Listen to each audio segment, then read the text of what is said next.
Trickling in. So welcome back, everyone. Hope you all had a good break. If you were at our networking session, I hope you had a good time there. Feel free to get settled in as we kick off one of our most highly requested sessions, pretty much since SOAR was ever a thing. And that session is serving underrepresented survivors. You can see our agenda for today on the screen. This is a two-part session where the first part will be focusing on serving South Asian LGBTQ plus survivors and communities. So excited for it. And then we'll have a short break, hoping it can be a 10-minute break, but it might have to be a 5-minute break based on how things are going. The second part, we'll be doing a deep dive case study on program development, specifically a reproductive justice initiative for Bengali women. Led by LOL NYC. Also so excited for that as well. You can go to the next slide. Thank you so much. Okay, please join me in welcoming Bhumika, who is the Systems Advocacy and Training Advocate at our very own SOAR member org, AFSSA, aka Asian Family Support Services of Austin. Bhumika is such an incredible advocate. It's been such a pleasure for me getting to know her and getting to work with her more lately. She does so much cool stuff. So highly recommend you check out the bio that I believe we're just putting in the chat right now. I think we'll put a spotlight on her as well. But yeah, I think we can kick it off to Bhumika. We can stop sharing screen as well and let Bhumika take over. Hi, everyone. Good afternoon. I'm so excited to be here. A little nervous, but I'm ready to kick it off. I'm going to figure out the sharing screen real quick.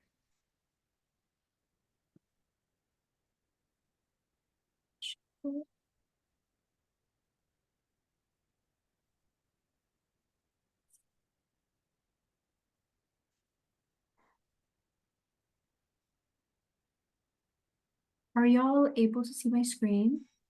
Yep. Okay, perfect. Thank you with the slide comment. I tried my very best. And thank you, Himadri, for the great introduction. I'm Bhumika. Like Himadri said, I am the Systems Advocacy and Training Advocate here at AFSSA. And just to talk a little bit more about AFSSA, just a quick little spiel. AFSSA is a nonprofit organization in Central Texas. We are based in Austin, Texas, but we do provide services to the surrounding 9 counties around Travis County. We support survivors of domestic violence, sexual assault, and trafficking. And while we provide services to all types of survivors, we have a specialty in culturally grounded services for Asian and immigrant survivors. So for today's session, we wanted to talk about DBSA dynamics within a more specific underrepresented community, the South Asian LGBTQIA plus community. So just diving right in now. First and foremost, just wanted to start with community guidelines. These are just really to highlight, just being respectful throughout any discussions that we're having, be respectful in the chat, practice nonviolence. The content of the first half of these slides can be heavy as we talk about dynamics within the specific community. So feel free to turn your camera on or off, move away if you need to, practice self-care. As we're discussing an underrepresented community, I did want to emphasize how language and identity can be interlinked in such a great way. And so it's important to continue to stay on the journey of learning, practice that cultural humility and language.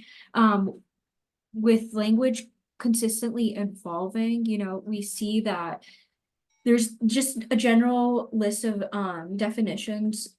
terms on the slide, sorry. And I also have included a QR code on this slide to offer anyone that wants to learn more about different terminology that's associated or used while talking about the LGBTQIA plus community. I do want to acknowledge that everyone can be at different parts of their journey of learning, and it's really important to respect that with so many moving parts in the world and so many things evolving, it's hard to keep track of everything that you need to know of. So it's really just important to keep an open mind when discussing topics that you may not be familiar with or comfortable with talking about. But, accepting that and letting the other person know that, look, I don't come from an area of expertise, but I do want to participate in this conversation with you. But again, just to flag the QR code again, it's a really great glossary that PFLAG has created that has a bunch of different terms. But does anybody have any questions about any specific terminology that they would like to know anything about? I'll check in the chat as well if it comes up.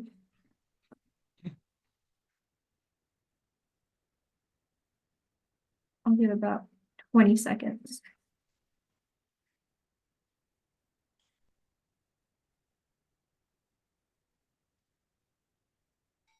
Okay, I'll keep going. But if anything does come up for anything that we're going through the slides, feel free to put it in the chat. I'll be monitoring it as well to see if we can have any discussions throughout. Bhumika, Oh, sorry, go ahead, Valerie. sorry, we both did it, but someone got me just asked, can you explain the cisgender? And I think maybe cisgender versus transgender would be a great. Yes. So thank you so much for your question. I am so sorry that right when I moved to the next slide that your question came up. So when it comes to a great way to compare it, yes, is cisgender versus transgender, just to understand what in comparison why we have the term cisgender. So with cisgender, we have people that are people that are born as female that continue to stay female throughout their entire lives, while people that are born male continue to stay male throughout their entire lives. While in comparison, somebody may not feel or identify as a female when they are born female and switch to male, and vice versa. But that's a very general definition for that. I hope that helped. Yeah.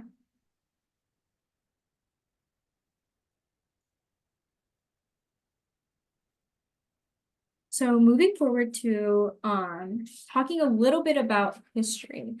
When it comes to queerness and people being part of the LGBTQIA+ community, it goes back thousands of years. It's not a Western invention. Many South Asian countries have an LGBTQIA+ history. While the terminology has been evolving and they might not have had the same terms back in the day, it still was very present. And prior to the British rule, it was legal. It was the British rule that made it illegal for homosexuality and other gender fluidity type of things.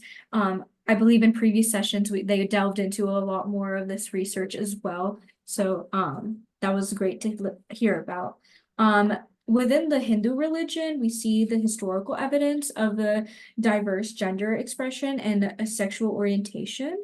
One notable example is present on the slide. It's the picture on the left. I know I'm going to butcher the name because I'm nervous, so I'm not going to say it. But it's pretty much a representation of Lord Shiva that represents the union of divine masculine and feminine energies. And so this symbolism really just suggests that acceptance of fluidity and interconnectedness of gender identities. And furthermore, there's lots of ancient temples as well that have sculptures. Outside of religion, we also see hijras among other third gender communities in Pakistan, India, Bangladesh, and Nepal.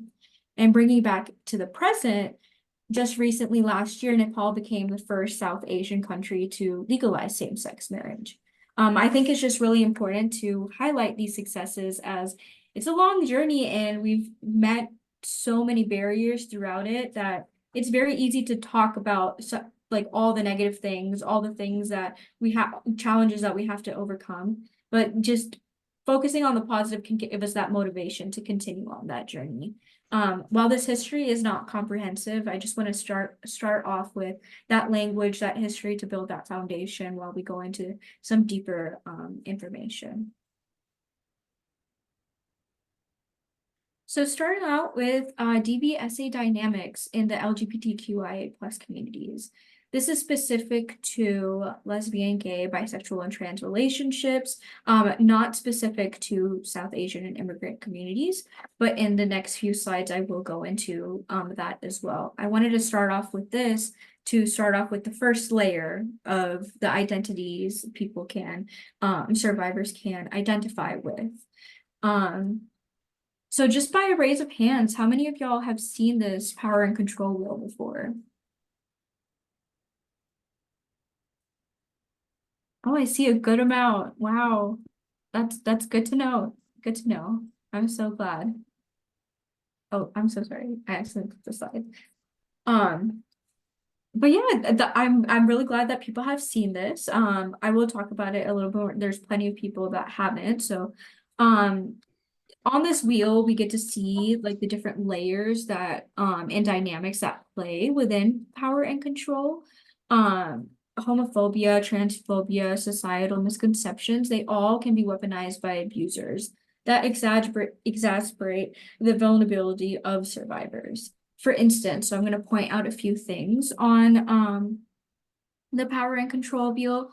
But for instance, with under using coercion and threats, there is also the fear of being threatened to out you. And this is a very present situation that does happen even within South Asian communities as well. Another thing is emotional abuse, and that can include questioning the authenticity of one's identity, such as being a real lesbian, a real woman, or a real man. And these tactics really just erode at their self-esteem, create doubt, and that just leverages these people to stay in isolation and feel as if they can't reach out to another community to feel supported in their journey. Understanding these specific manifestations is crucial for creating effective support systems. Within this, like the South Asian community as well, we see a lot of collectivism where there's intergenerational family units, even within the United States. And with that in mind, there's a lot of the times it's important to that's one of the major things that you have to respect of the survivor, because they may not want to leave. They may want to fix their situation, figure out how to stop the abuse, but they might have children, they might have other people within their family that they still want to stay connected to. So continuing on with South Asians, I also wanted to provide some data points as to why, why it is so important to talk about this underrepresented community and provide services and tailor these services to South Asians that identify as LGBTQIA+. The first data point here I have is from SOAR's Together We Rise report, that says 48% of South Asians indicated reporting having experienced at least one form of violence. Another point that came up in that point was that the most prevalent was physical violence as well. And then API GBV also has a fact sheet on AAPI LGBTQIA community, their experiences. And so there was a community survey done in New York that found that the LGBT plus respondents were slightly more likely to have experienced contact-based sexual violence versus their heterosexual parts. That's 62.4% versus 59.6%. And that same survey found that South Asian LGBT plus were twice as likely to experience multiple instances of rape compared to their heterosexual counterparts, with that being 17.2% versus 9.6%.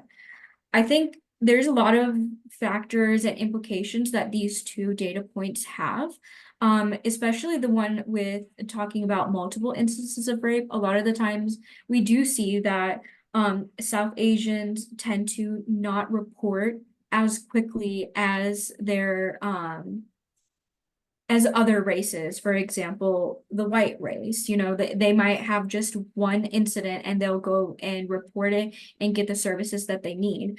While there is almost some sort of strength that people feel from like enduring more than others. And that may be a preventative barrier that causes them to not reach out earlier. But yeah. Um, these data points also emphasize the importance of creating safe, inclusive, and affirming spaces that acknowledge the specific challenges faced by LGBTQIA plus South Asians.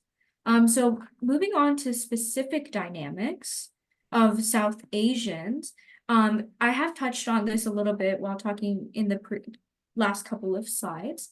But when considering South Asian DBSA dynamics, it's crucial to recognize that there may be cases where a single victim is subjected to abuse from multiple perpetrators.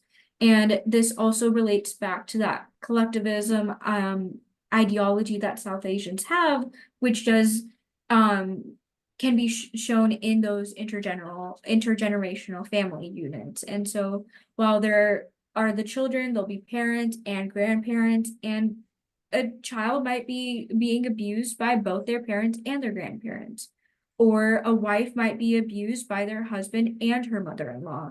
And that's a very known, like that happens quite a bit in societies throughout all of South Asia and even in the United States. There's just a really big close and physical proximity when it comes to not only your immediate family, but also your extended family. And to refer back to the power and control wheel, like when talking about this physical and emotional proximity, abusers can really use that emotional proximity to their power by, you know, having that putting emotional abuse actions by making the victims feel guilty or playing mind games. And that can assist the perpetrator in using isolation to control the actions of victims. To our next bullet point, it's important to note that abusive behaviors in South Asian communities may not always be immediately identified as such as well. Cultural meanings attached to certain actions can obscure the reality of the abuse, and that making it essential to address the hidden forms of harm. And again, when it comes to like addressing the hidden forms of harm, it may not come up in like the first intake or even the first 4 conversations that you're having with the survivor. The more trust and the rapport that you build with the survivor, the more they'll feel comfortable with sharing parts of the story that they might not have thought is related to the violence that they are experiencing.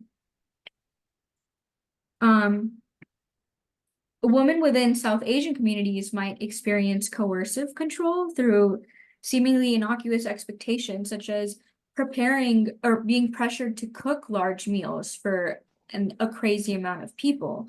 And this form of abuse may not seem as like important, or not, it may not be seen as abuse to other societies.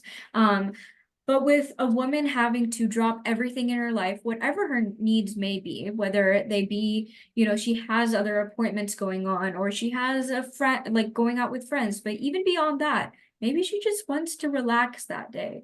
But having to just coercively be expected to make these meals, without having the option to be like, I can't do it today. It really just shows that there is that power over the woman, and then the control as well. And then there's forced divorce, transnational abandonment, and marry and dump. And when it comes specific to, I think, like the LGBTQIA plus community, these 3 actions they tend to be not discussed as much, because when we think about marriage, or at least in the communities that I have had conversations with. Because when we think about marriage, you think of heterosexual marriage with a man versus a woman. While abandonment can happen within any relationship, you know, and so like I was saying about that collectivist society, community is very important to these survivors. And being abandoned after marriage or having to get a divorce or, you know, just getting married, but then having that abandonment or divorce can cause the survivor to lose their community.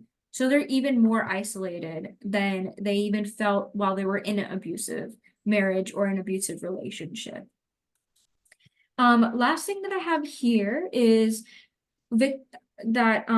victims may experience coercive control and digital abuse that can be enforced by their extended families. This can look like constant surveillance and like just needing to know where this person is at all times. And this was outlined in the power and control wheel as well as an example. But by addressing these nuanced aspects, we can foster a more comprehensive understanding of the dynamics within South Asian communities and work towards developing culturally sensitive support systems. So with that being said, I do want to just talk about like strategies as well. And so like I've been saying the last couple of slides that safety strategies to implement may not necessarily be predicated on leaving, as community can be vital of a South Asian survivor. So it can be really important to build those supportive spaces for vulnerable groups. In this session, we're specifically talking about the LGBTQIA plus community. But one way to really hone in on that is by organizing culturally meaningful activities that are non-threatening to community members. Just having culturally specific activities where, you know, you're just creating things, but it's non-threatening because it's not specifically saying, oh, we're going to talk about domestic violence today, or we're going to be having hard conversations like from the get-go. By having these non-threatening events with community members, it can promote trust and safety within the community members. You can bring up conversations in a more gradual way. And so this way, you know, leaving a community can be difficult, and even knowing that your community may not be comfortable with your identity, having a form of or having an event that you can just ask like very gradually questions that may lead to talking about your identity, but asking those questions of having those conversations with people that you really do care about, you know, and you want to keep, but still be able to, you know, like have a community while you're going through your journey, but on your own as well.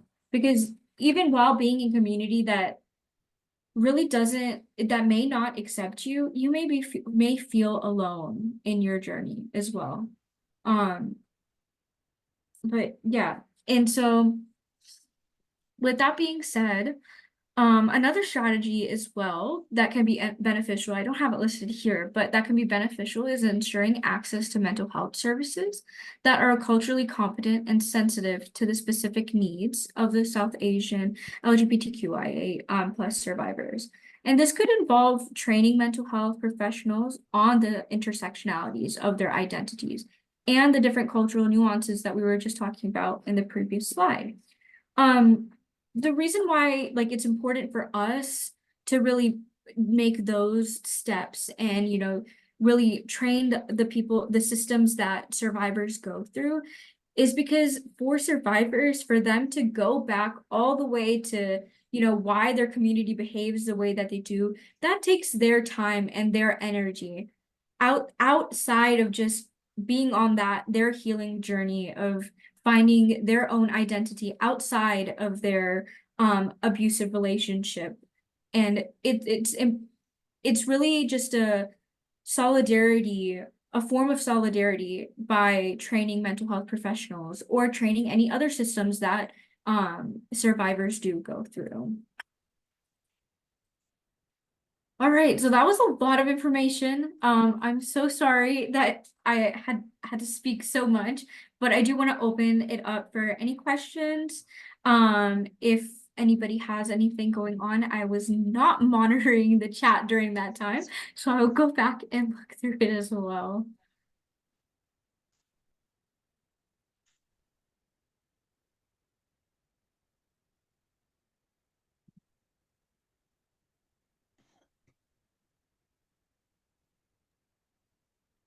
Yes, somebody mentioned forced marriages when folks come out, and that's very, very important. I'm really glad that you mentioned that. I see that there's a hand raised. Yeah, Bhumika, thank you so much. This was really, really helpful and I think important. I just wanted to mention and ask really if there are agencies who've had, or if you've seen, basically the need for more collaboration between our work, but also collaborating with agencies that work really closely with LGBTQI communities throughout the country. So we've had an MOU with the Hudson Pride in Jersey City, and I just wish we had done that much, much earlier. But I would love to hear from yourself or others. I think that's one way for us to kind of as DV agencies or dual work agencies to collaborate with other agencies doing this work with LGBTQI community and then working to kind of have culturally specific responses to serve South Asian LGBTQI communities. Yes, definitely. Collaboration is absolutely imperative. It's amazing when we get our heads together because only one person can see their own perspective. But when you bring in everybody else's heads together, you get to see everybody's perspectives, things that you may not have thought about beforehand. At AFSSA, I will be talking, or I guess I can talk about it now as well, but at AFSSA, we have a task force called CREW, spelled with a Q. And we focus on having discussions about the history, about current policies, about the implications of those policies, even focusing on queer joy as well. And this way we take time out of even just our workload and make sure that we are outreaching to other communities within Central Texas and seeing what LGBTQIA plus work can we do within the community. I believe that we all can use a lot more collaboration for sure, to be able to learn more about, what the actual community feels as they need the most, and for us to put all of our resources together to provide the services to meet their needs. Thank you so much for that question. All right, so I'm gonna go on. I do have a case study. I have two, but I think I'm gonna stick to just one right now because of time. It's almost 3:30 and I don't want to keep you guys longer. I'm hoping that you guys still get a 10-minute break. But yeah, so here's the practice. I have a QR code here. Hopefully that'll go in the chat as well. But the case studies, the first two case studies are the case studies that are on this PowerPoint slide. And we will do, actually case study 2 is what we will start out with. So we have case study 2, Bahar has called the hotline in a crisis. Her girlfriend Kunza just tried to suffocate her in her sleep. She hints towards previous sexual, emotional, and financial abuse and has called our hotline as a last resort. Bahar keeps saying she knows that your org probably does not want to take on a trans lesbian survivor as a client. She also shares that her girlfriend raped her, but that she is not cis and does not want to give any more information to you. She does not have a car available and is currently living in a neighboring city. Bahar doesn't know if a woman could be an abuser, but she says she wants somebody to talk to. So with this case study, what are y'all's first thoughts? Bringing back, I guess, the power and control wheel as well. There's a definite, I guess, like what points of the story do you see abuse happening, and what help do you think Bahar needs right now? Feel free to drop in the chat as well.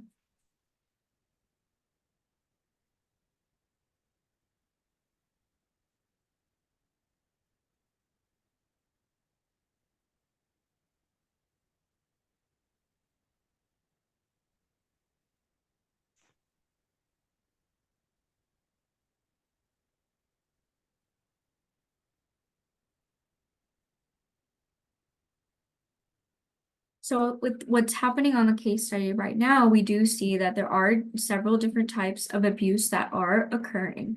And so with that in mind, we should assess safety as well. Asking if Bahar is currently in immediate danger and if she needs emergency assistance. Yes, a safe place to stay. And then do they feel safe at home right now? Yes, thank you. And then inquiring about her current location, that safety aspect. And then if she is in immediate danger, making sure to provide guidance on finding a safe place. Depending on what your org does, there may be emergency housing assistance that your org can provide to the survivor as well. And then somebody said medical assistance as well to see if there's any medical attention that needs that Bahar does need.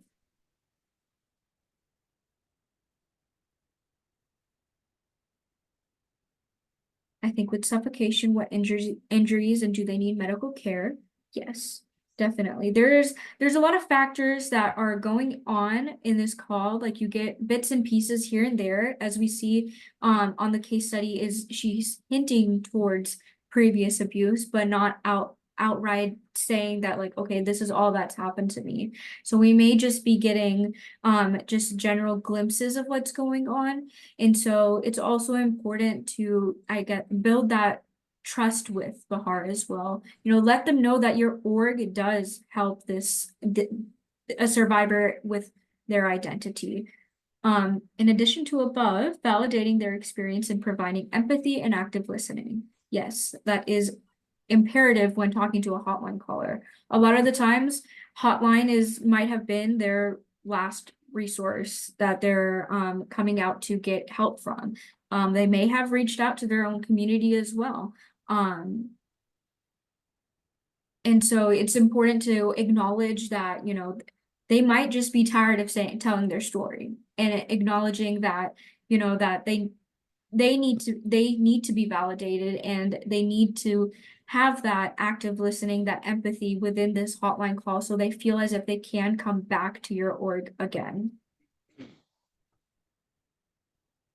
After affirming and building trust, figuring out resources for transportation and how to make resources accessible. That's very, very great. Very great. I'm loving these comments. Thank you guys.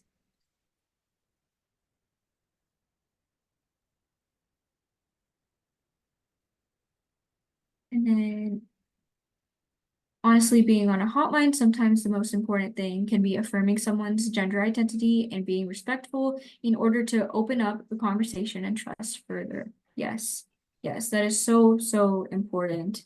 So important. Especially with, like I've been saying about like how important community can be, and just for them to know on a hotline call, for like them being a survivor, to know that on this call, this person that's on the other side of the phone, does respect my identity, does accept my identity, accepts me for who I am, can provide that one little bit of community that pushes them to continue on their journey. Oh, this is amazing. Yes. Would they like to speak in their native language if they have one? Sometimes speaking our native language helps in building trust. I love that you said this.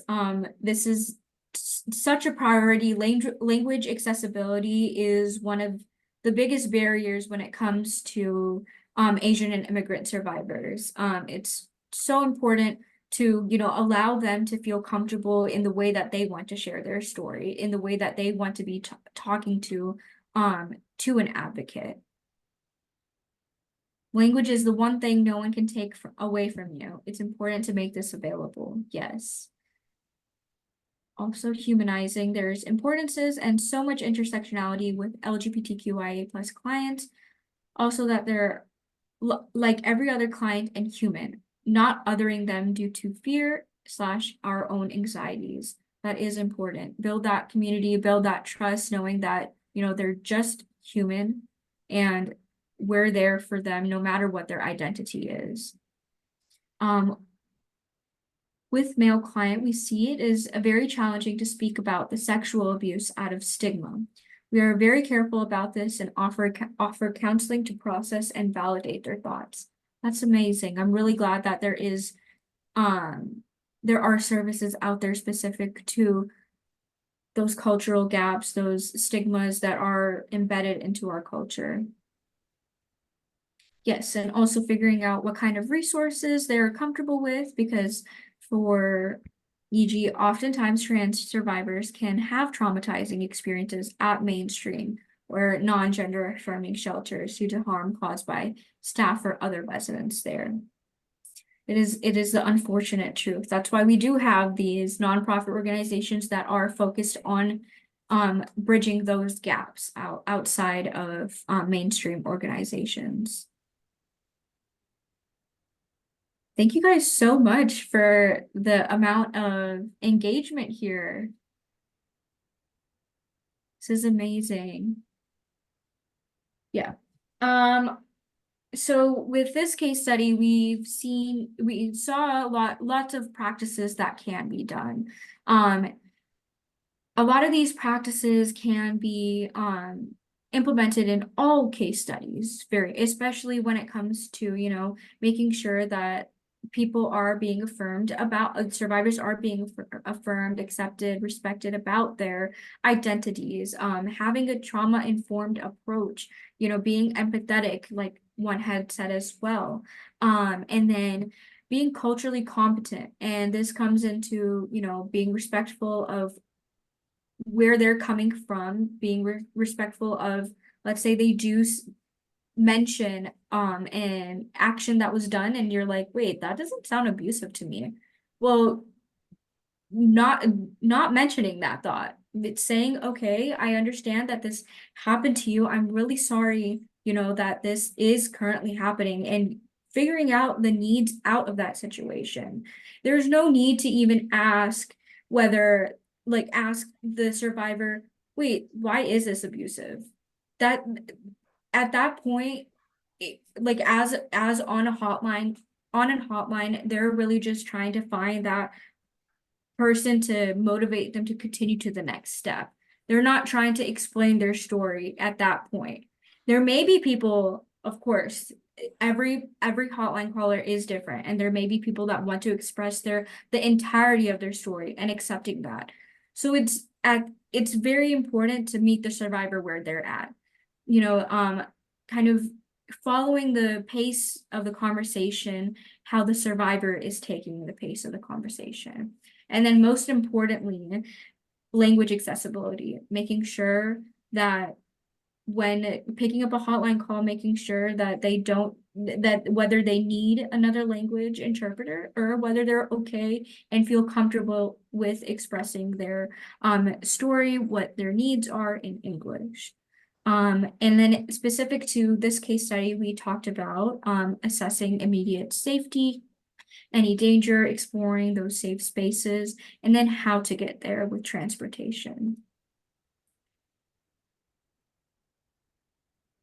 Again, I just want to thank everybody for being so engaging in the chat and, you know, offering their offering their ideas and suggestions on how to get through this case study. Yeah. So we just reviewed. So going into next steps, we're wrapping up now, and with wrapping up, I just wanted to offer some next steps for you as an advocate or for your organization. There's several different things listed on this slide with, you know, assessing your team members' comfort and knowledge levels.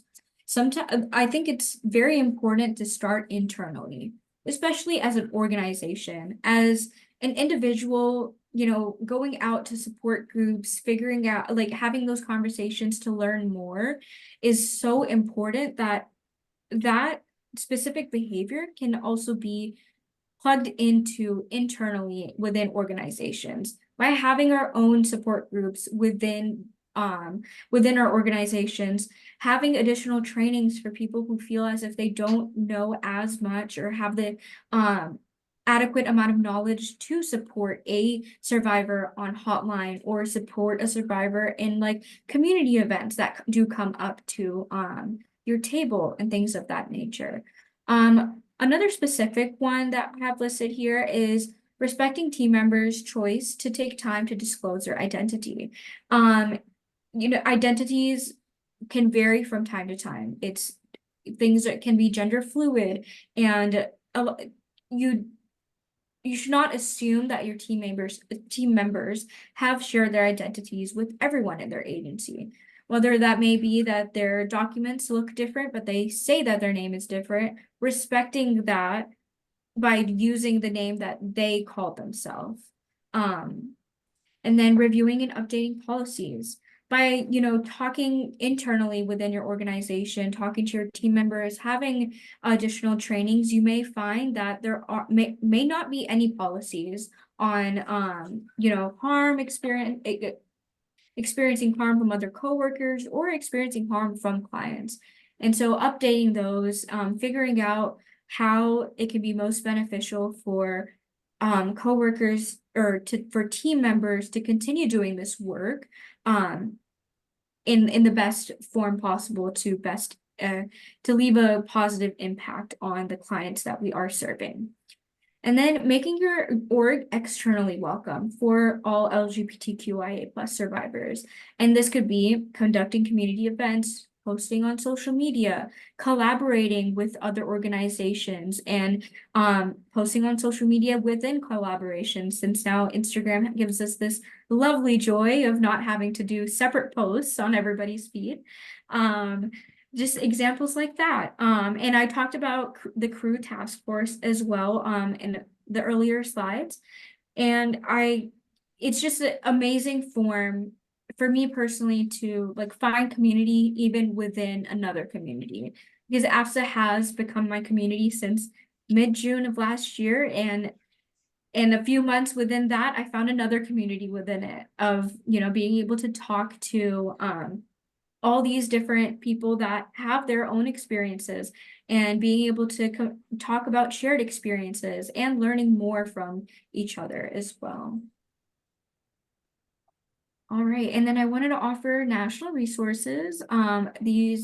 There's mental health ones on here, community connections, and then there's the national domestic violence hotline. With this, you can take a picture if you would like to, and the slides I believe are also will be shared. But yeah. And then this is our little AFSSA plugin for our Central Texas resource for anybody that needs to share resources, or anybody that comes in with a client that needs resources specific to Central Texas. We have a 24-hour hotline that's available in any language. We partner with Boost Lingo to give us that language accessibility. And yeah, that's pretty much it. Thank you guys so much for being here today. I do have an evaluation form for AFSSA specifically. So if you could fill that out, that would be really, really beneficial for us.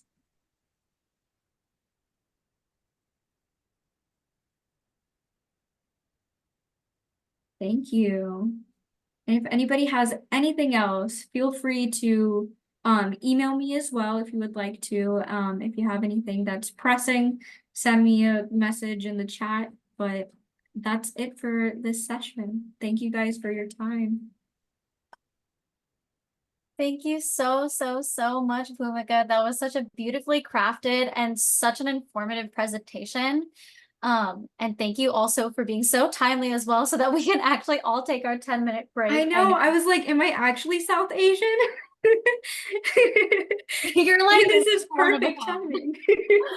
I just want to uplift the case studies resource one more time. Y'all, it's such an incredible resource. I'll put it in the chat as well. Encourage y'all to take it home and keep reviewing it, because Bhumika's really built out so many different situations that you're likely to encounter when working with South Asian LGBTQ+ survivors and communities, including within your own organization, working with survivors who are in the closet, maybe in longer-term case management situations. There are reflective questions and best practices all laid out for you. because we know that it's so hard to even just begin to scratch the surface in just a 40-minute presentation, even though Bhumika did such a good job of giving us an overview. And again, I'll just put one last resource from SOAR in the chat. You can find a list of organizations that serve South Asian LGBTQ plus folks, if you're ever looking to collaborate with folks in your community. So thank you so much again. We are going to take our quick 10-minute break now before we jump into the second part of today's session. So feel free to turn your cameras off, grab a snack, some water. We'll put one of our timers on the screen and be back at, we'll say, yeah, 57. I hope y'all had a good 10-minute break.